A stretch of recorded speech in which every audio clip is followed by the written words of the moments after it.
Out of the almost 20 playable characters in Don't Starve Together, there is one that is my absolute favourite.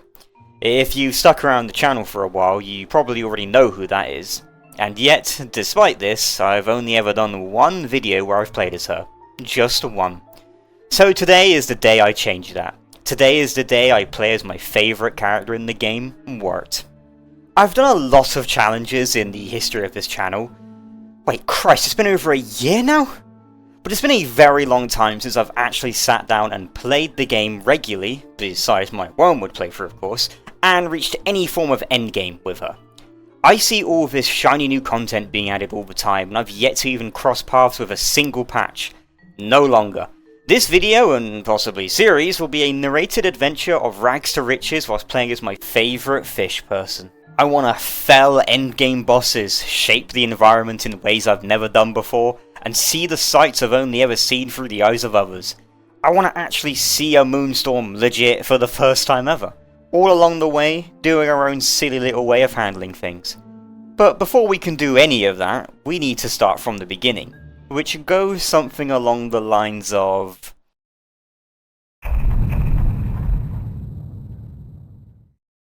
Welcome to day one. It's spring. If you've seen my previous videos, you know I have a knack for non-conventional seasonal starts, and so I picked a spring start. In Solo Don't Starve, you have a chance to either start in spring or autumn, but in DST it's always autumn. So instead of that, why not start in spring for our Wurt playthrough? Synergizes pretty well with her kit, which we'll get into as the days grow longer. But enough waffling for now. Out of the portal, we scrounge up all the materials we can get. Spring starts are a wee bit harder than autumn starts, so we're going to need to get what we can while we can. Lots of grass, twigs, and the flint so we can get rocks. You know the drill. We're actually going to need more materials than usual this time around, since I have a fun idea for a base. Recently, if you ignore my zany videos, I've been very lazy with my base locations, just settling near spawn or a centralized location. And as I'm playing as Wurt, you expect me to base near a swamp since her affinity for swamp turf, merms, tentacle detection and all sorts? You'd be wrong. I'm actually going to be basing in the literal opposite location. We're swapping out the wet with the dry and going to be settling in the desert. Not only that, I plan on turning the entire desert into my own swamp. Yes, all of it. We'll go into more details about that eventually. For now, let's gather all we can since deserts are not known for their abundance in resources. We also find a nice early game swamp. Typically when I end up playing Wurt, it takes me ages to find a big old swamp like this, but here we are, to day one. Settling here would be a smart idea, but I'm not about smart ideas, am I? Swamps are known to be chaotic with merms, tentacles, spiders, and mosquitoes fighting like their lives depend on it. I should help my people out with these tentacles, or I could let them kill them and snag some early game tentacle spikes, spots, and even a fish. Fish are an incredibly useful thing for Wurt, giving her a passive sanity regen when held, as well as a useful material in making her unique structures. After a quick saunter through the swamp, we find a couple of gold boulders. This early start bodes very, very well. We grab all the gold we can before dodging the toolburs and continue to hug the coast long through the nights of the first day to map out our map. Hugging the coast is a great way to map out the biomes early game. Just grab a torch, eat what you can find, and get to mapping. Day 2 breaks. We start our morning by performing at the stage. Doing so without a costume or a script gives you a random set of items after fighting a wave of these briar hounds. This time around we got a spear, a grass suit, and a trap. Probably the worst set since we already have tentacle spikes, but hey, the grass suit might protect us from one-shots. After we do that little performance, we grab some more gold boulders from part of the rocky biome that isn't being guarded by toolbirds before we hug more of the coast around a nearby savanna to map out the map again. Since we're starting in spring, our days are short and our dusks are long. Also, the rabbit holes are collapsed, meaning we ain't getting any rabbits without destroying them. If for some reason we need rabbits. We end up in the swamp again, this time finding some pig heads on sticks. So we craft an early game hammer and smash them up for their ultra valuable pigskin. Football helmets and royal tapestries will need this, and finding it early is super nice. Whilst we're in this swamp, I end up finding some more merms fighting tentacles and the aftermath of such, which leads us to having way too many tentacle spikes and fish for our small inventory to carry. We float around under the safety of firelight until day 3 blesses us. We find a touchstone, and that means we find more pigskin too. So we smash them up like we did the ones we found in the swamp for some more wonderful pigskin. Oh, and the extra life is useful, I suppose. But I think it's fair time we get out of this swamp for now. We have a desert to find. Close by the swamp we find a deciduous forest biome. And if you know how the game works, that means there's a high chance of there being a pig village in it, with the Pig King. But we're not looking for that right now. We're just continuing our Hug the Coast map exploration. We even find a skeleton with a vest. We have no room for that for now though, so we just leave it and continue onwards. When dusk lands, I finally decide to chop down trees to get some wood. Up until now I was just using torches for light, but we need a campfire to cook some berries and the logs to make our first science machine. Now, whilst we get that done, let me tell you the plan for the desert. You see, if you don't know, in Don't Starve Together, there's typically 2 types of deserts you can find. There's the Dragonfly Desert, which has the Dragonfly, a pseudo raid boss you can find there and fight all year round. It also has tumbleweeds that function as a great source of pretty much anything in the entire game, as well as typically a bunch of hound mounds and gold boulders. Self-explanatory what those 2 do. The other desert is the Oasis Desert. This one has, get this, an oasis, as well as being home to the antline during summer. As well as that though, you can find vault goats here, but none of the stuff you can find in the Dragonfly Desert, and vice versa. So no tumbleweeds, meaning resources are pretty scarce in the Antline Desert compared to pretty much anywhere else in the game. That just means we've got to relocate everything there ourselves. There's another gimmick the Antline Desert has that is crucial for our plans, but I'll get into that when the time comes. With the science machine I made, I was able to make myself a backpack, my trusty shovel to help relocate things to the Oasis, as well as pre-crafting an alchemy engine, so when we find our place to live, can get started with pro science right away. Day 4 strikes and, would you believe it, we find the desert. But it's the wrong desert. It's the Dragonfly Desert. It's a fantastic biome, don't get me wrong, but I'm kind of hurting for the Oasis Desert since at this point I want to start my silly little project now. So we pass on by it, keeping a mental note for future reference. I end up swinging up past another forest biome, digging up graves for trinkets, then dropping said trinkets because I can't sell them to the Pig King. And then I take out this newfound rage on a random pig living in the wilderness, smashing up his house so I can later turn it into another house and oh! Never mind, we find the actual Oasis Desert. Very nice, I was worried it was going to end up on the other side of the world, but nope, here it is. Quite close to the other desert and Pig King biome too. So I map out this desert. As you can see, in terms of resources, we have no resources. So we're going to need to make sure we bring a lot of them over here before we start on our long-term goal, which is to completely transform this biome into a luscious swamp. Why here? Why not just live in the swamp anyway? Because A, it's funny, and B, the Oasis Desert is immune to wildfires during summer, which for that particular reason makes it an excellent place for mega bases, and just cool bases in general. So with our plan in motion, I find the actual Oasis part to the Oasis Desert, which thankfully is really close to the entrance of this biome. You'll see why that's a good thing next time, and grab a couple of rocks on these craggy boulders so I can actually start setting the base up. I plop down my fire pit, my pre-crafted alchemy engine, and use said alchemy engine to make a football helmet. We have a bit of pigskin, so may as well use it on things like this, huh? On the dawn of day 5, I once again saunter on over to a nearby clockwork set piece. This was literally right beside the Oasis, by the way, to score myself a couple of gears. It wasn't a difficult fight at all, since I've skipped spears and log suits and headed straight into spikes and football helmets. Honestly, after doing that bloomin' first person video and taking an entire day to fight a clockwork, this is refreshing. You know what we're using the gears on, iceboxes and the like. However, since we're living in the Oasis, we don't need ice flingomatics. I mean, they still have their use against preventing other types of fire and keeping plants watered. But I completely forgot about that until writing the script. Whoopsie. After getting those gears, I simply just went around the forest connected to our desert to dig up saplings, grass tufts, and even destroy a couple of dirty pigman houses that thought they could just simply exist close to my land. We'll recycle these materials into our luxurious houses when the time comes.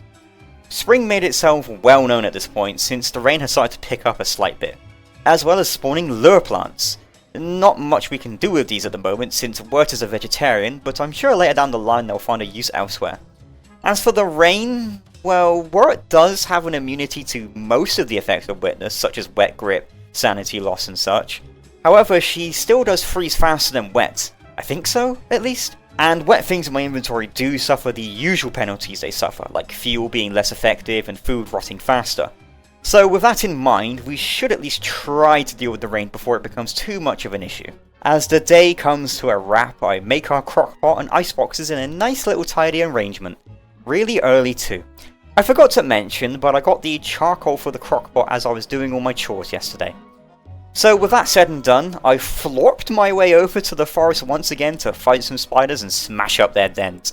The dens are only level 1 at the moment, but I really wanted silk now instead of later before the rain snowballs me into oblivion. There's like a billion spider dens here anyway, so I think I'm not harming my world too much by destroying one now. After I got my silk, oh yeah, don't worry about this too much. I'm honestly not too keen on this turf arrangement at the moment, so I'm going to experiment a bit as the days go on. I'm a very particular person when it comes to making my base look pretty, so let me cook. With the silk I snagged and the mountain of pigskin I accumulated, I made myself an umbrella. When combined with a football helmet and a heat source, we dry off extremely fast.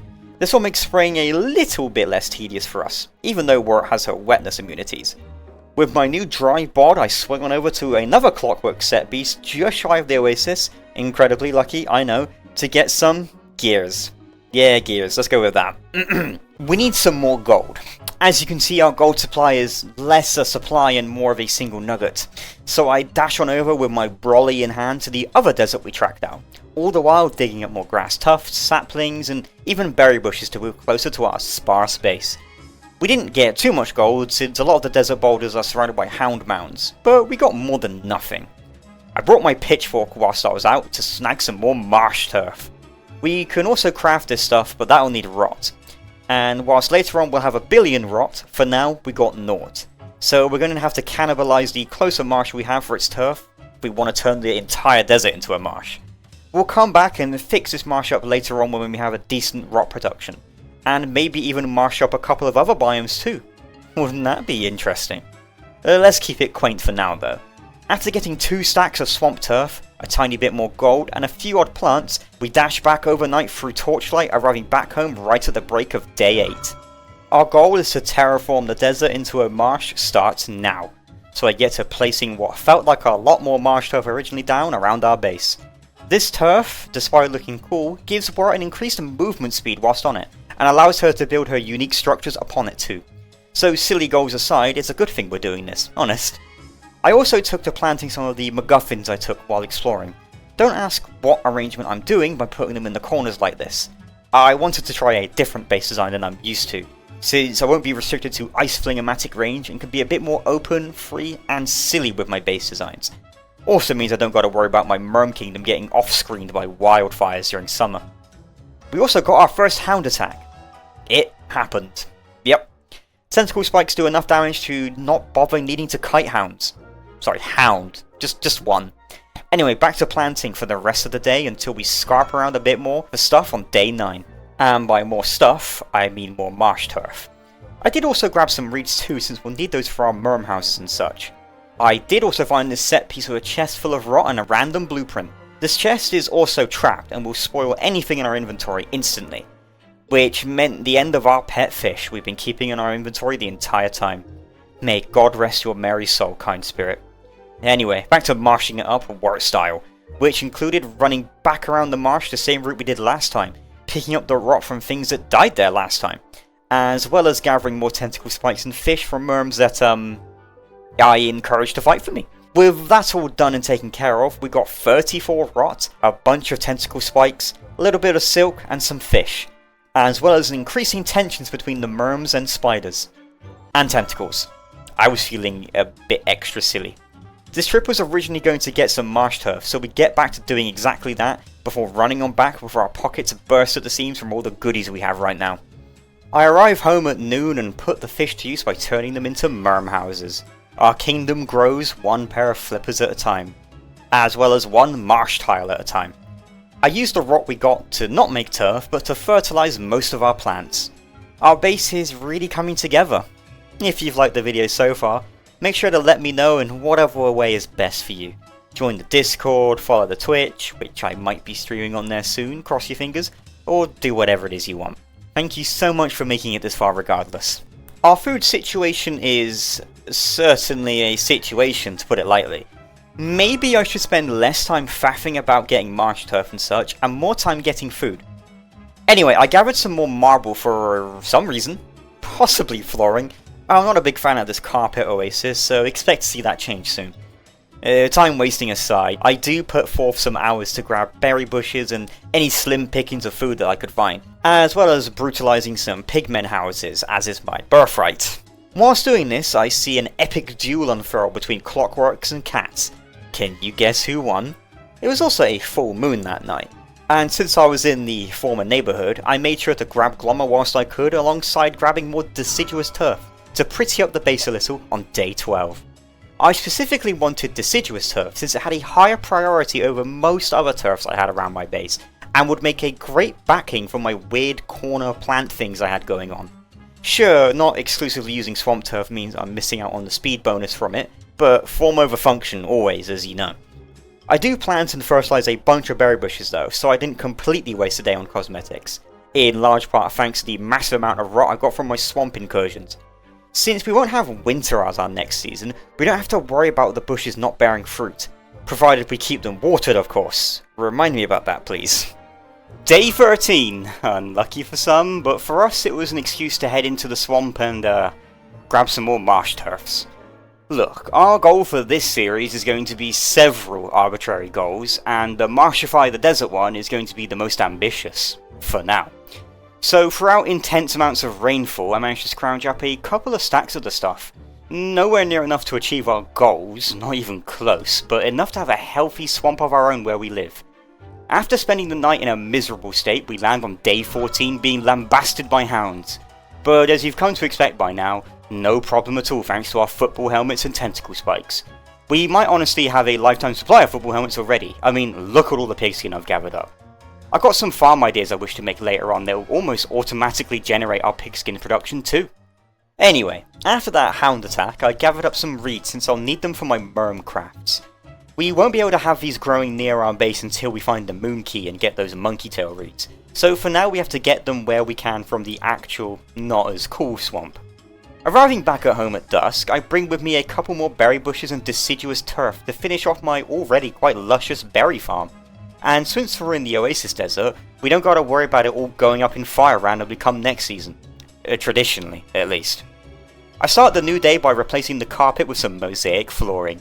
I feel the gothic design will really tie the whole swamp aesthetic I'm planning together better than some fluffy carpeting. In fact, I spent a large part of the day just slowly but surely replacing the sandy turf with marshy turf. Honestly, this place is starting to come together real fast. Sure, I got a couple of months ahead of me before even half this biome is swamped up, but one foot in front of the other, I suppose. All of that aside, our food stocks are passable. Our variety in ingredients are low and in turn what we can cook in the crockpot, but thanks to Wurt's passive increase in hunger gain from veggie-based food, it's not unbearable, though we will need some more variety eventually. Once more, I just wish Tig was here to take care of a farm. Why did I not just invite Tig this time around? I don't know. They were probably more than welcome to join, but Anyway, I made some road turfs to embellish the Mermtown area thing a little bit. This has the added benefit of adding variety to the ground, as well as not forfeiting the movement speed bonus. As you can see, I'm planning on getting the royal tapestry down right about in the middle, so our Merm King would be close to base and surrounded by his subjects. But they're also my subjects, so by feeding them some of our food, I recruit them and bring them into the nearby forest to help me gather wood. Well, specifically, get wood for me whilst I fish up some fish to make more merm houses, as well as a little sanity restoring pet since, as you can tell, my sanity ain't looking the dearest right now. Also, did you know that frogs don't attack Wurt or even any merms at all? Makes fishing a whole lot easier. I gathered a decent amount of fish and logs, enough to pre-craft a merm house, before relations with the Spider Nation soured slightly due to some border disputes. We can resolve those another time, and more knows that we lost in turn, but at least we got some new property development finished, as well as finally making storage with the excess wood my humble sacrifices managed to collect for me. Thank you for your service, kind souls. It's day 17 now. We start the day by gathering berries from our extensive little berry farm. All the while, rain tipping down as it is wont to do during spring. I cook up some green caps to fix my sanity and... oh. It's raining frogs. This is certainly something.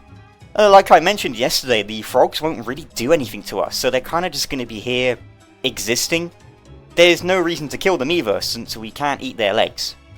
Anyway, with my new dogs just roaming the land, I take the replacement worms and gather yet more logs.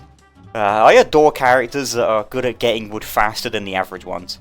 Especially characters that let me employ the help of other people to do it for me, no matter how stupid they may be. My wetness reached 100% at this point, and I never suffered any adverse effects from it. I could have sworn that being fully wet as work would cause you to freeze, but I guess since it's late into the season, that just doesn't happen. Or I missed an update that buffed Wurt even more. Totally possible. We headed back home with the logs we gathered to make some storage to put said logs away. A good amount of storage is a nice comfort to have. Except for my turf pile, that's my nesting material. With the arrival of day 18, I take a single worm with me to the other desert to mine some golden boulders for their, you guessed it, gold. We were honestly running quite low on gold, so it was something we needed to do. Which meant we also needed to fight a bunch of hounds guarding the boulders. But again, tentacle spikes and football helmets always beat dogs in a fight. That wasn't the only reason I headed out here though, no. I needed to get some beefalo wool for the royal tapestry, but I didn't bring a razor with me. But I did leave a random science machine out there that would let me make a razor. Thank you, past me. I don't particularly know where the beefalo are exactly, so this is also a good time to just explore. Which paid off instantly because blammo, we found our main dog, Chester. This will definitely help for sure. Probably more help than this merm, but I can't just abandon him here, he's so far away. We resort back to the time and tested strategy of hugging the outside shore to uncover any biomes we can find. We haven't found many savanna biomes, and the one we did find didn't have any beefalo, so the odds of the next one we find having them is much greater. I don't know if that's how it works, but I like to think I know what I'm talking about. Speaking of which, after that big deciduous biome, we do find a savanna. And right as the sun sets, bam, we find our beefalo. And their kids. Oh right, it's spring.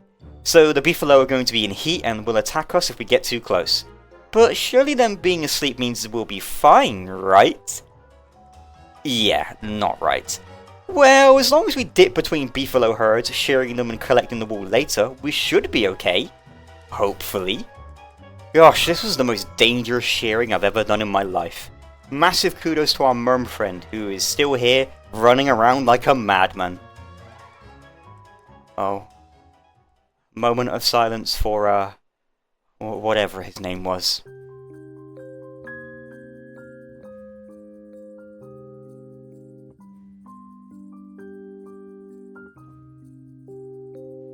His death was not in vain though. We collect the rest of the wool we shaved, as well as some healthy patties of manure before we dash on back home. Probably should get a move on too, since tomorrow is going to be summer. And I don't think I've prepared for this at all. Good timing to be several leagues away from our base. Oh well, we make it back in one piece after a rather uneventful trip home, gathering all we could on the way. With one last big harvest from our berry bushes, why did I do it again? We take one last check of our fridge and... oh, I forgot to get ice. That's okay. We don't need any flingomatics. We live in the Oasis. Wildfires won't be a problem at all.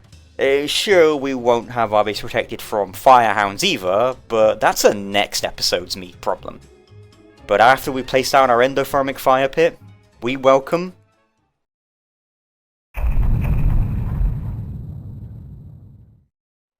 summer. Things are about to get real hot for us. Not right now though, that's the next episode. Thank you all for watching the first part of my little normal DST adventure. Let me know if you prefer this shorter but more in-depth style of post-commentary. Thank you all for watching, sorry again for the weird upload schedule, and have a lovely day. Bye bye everyone.